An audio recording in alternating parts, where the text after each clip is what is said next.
Welcome back. Wales held an open training session at Cardiff's Millennium Stadium on Tuesday as they build up towards the first two warm-up matches against England that forms part of their preparation for the upcoming Rugby World Cup in New Zealand.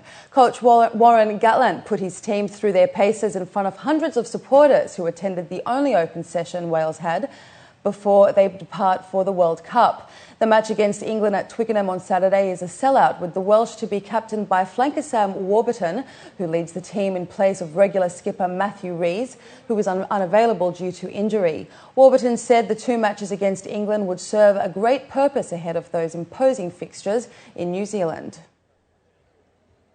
It's obviously a tough group now, especially with Samoa's recent victory over Australia. People are a bit more wary now of, I think, Samoa's threat. We always knew Samoa were going to be a tough nation to play against, and we've known that since the World Cup draw. But England's perfect team to prepare for that. They're a very physical team, and in my personal experience, I've often found England games the toughest. I've only played them once at the Six Nations, but I woke up the next morning and it was as physical as any other game I played in, and that's perfect because that's the way South Africa and Samoa play. So it's a great preparation. England are obviously a top nation, so it's great. It's perfect for us really going into the World Cup. Australia T20 captain Cameron White conceded in Colombo on Tuesday that Sri Lanka has a strong team. Australia will play 2 T20 games, 5 one-day internationals and 3 tests in Sri Lanka. He said winning the series would be a good start to a possible string of victories. Meanwhile, Dilshan, who captained Sri Lanka for the first time on the recent tour of England, said his team will have to play well to beat Australia in spite of the tourists being a young team. Sri Lanka cricket is being run by an interim committee because of allegations of corruption, and it has appointed former fast bowler Rumesh Ratnayake as temporary coach. The Sri Lankan team is obviously a very strong one. A big mix of youth and experience, and I think their key players are obviously probably the more senior guys. So I think that they showed in England in the shorter formats they're in very good form. So I think the Sri Lankan team will be a very hard one to beat. We'll have to play well. Tiger Woods stepped onto the course of the Firestone Country Club for his first public practice round in 3 months on Tuesday. Woods' caddy Byron Bell, a childhood friend, was on the bag for him as they prepped for the Bridgestone Invitational. Woods fired his longtime caddy Steve Williams early last month in what Woods described as a tough conversation man-to-man. Woods ruled out Bell, who also serves as president of his design company, as a permanent replacement for Williams. Tiger Woods, who pulled out of the British and US Open tournaments, hasn't hit a competitive shot since he withdrew from the Players' Championship with aggravated knee injuries. I got Brian on the bag this week, something that, Brian and I go way back. We've, qualified for, we won the Southern Cal Am, we won the US Am, won, I think, at Torrey. So, Brian and I are very comfortable, out there on the golf course, and I don't have a permanent caddy. Brian's just obviously just an interim, and we'll see going forward. Real Madrid players were training in China on Tuesday for the last 2 friendlies of their global tour before returning to Spain and the Super Cup.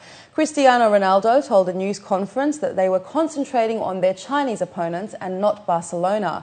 Real play Chinese Super League leaders Kang Zhao on Wednesday as part of a pre-season global tour during which the club has not lost a game. They then play Tianjin Tida on Saturday before returning to Spain for the 2-leg Spanish Super Cup against Barcelona on August 14 and 17. Real have not done well in the European Cup for years, but Ronaldo thinks this could change. And finally in sports, Inter Milan held their first training session in Beijing on Tuesday ahead of this weekend's Italian Super Cup showdown against city rivals AC Milan at China's famed Olympic Stadium. Hundreds of fans turned out to watch Inter practice at Workers' Stadium, chanting and cheering for their heroes who face AC Milan in the Super Cup decider for the first time in the competition's history. The match, taking place on Saturday evening, pits AC Milan against the Coppa Italian winners Inter Milan.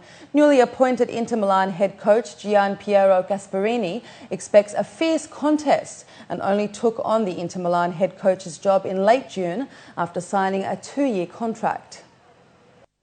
And finally this evening, an interesting find. A group of US archaeologists may have uncovered a section of hull and coral-covered chests that privateer Henry Morgan lost during his 1671 raid of Panama. A team from Texas State University is led by underwater archaeologist Frederick Hanselman, who led last year's discovery of cannons at the mouth of the Chagres River that may also belong to 5 ships Morgan is believed to have lost. The team has been working slowly to uncover the wreckage of the ship that has been buried in the sand. The archaeologists say their findings include a 16-metre by 7-metre starboard side of a wooden ship and unopened cargo boxes and chests that were buried deep beneath a thick layer of sand and mud. Panama's Caribbean has long drawn treasure hunters, and much of Morgan's lost bounty has likely been stolen. Hanselman is leading efforts to conserve the remaining traces of Morgan's famous pillage of Panama. And with that, let's take a look at the local and international weather forecast for tomorrow.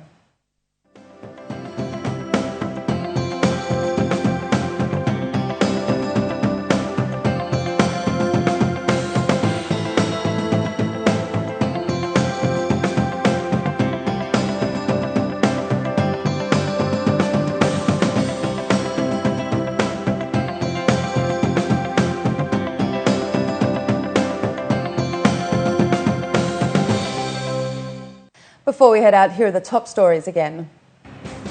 UAE President receives the ruler of Dubai on the occasion of Ramadan.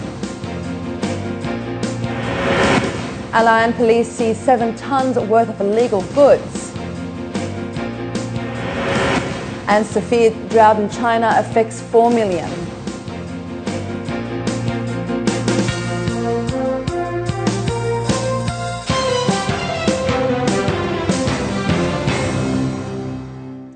Well, that brings us to the end of the bulletin. As always, we love to hear your comments. You can contact us at news@city7tv.com or by calling us on 04 367 2230. But from the entire news team, it's goodbye for now.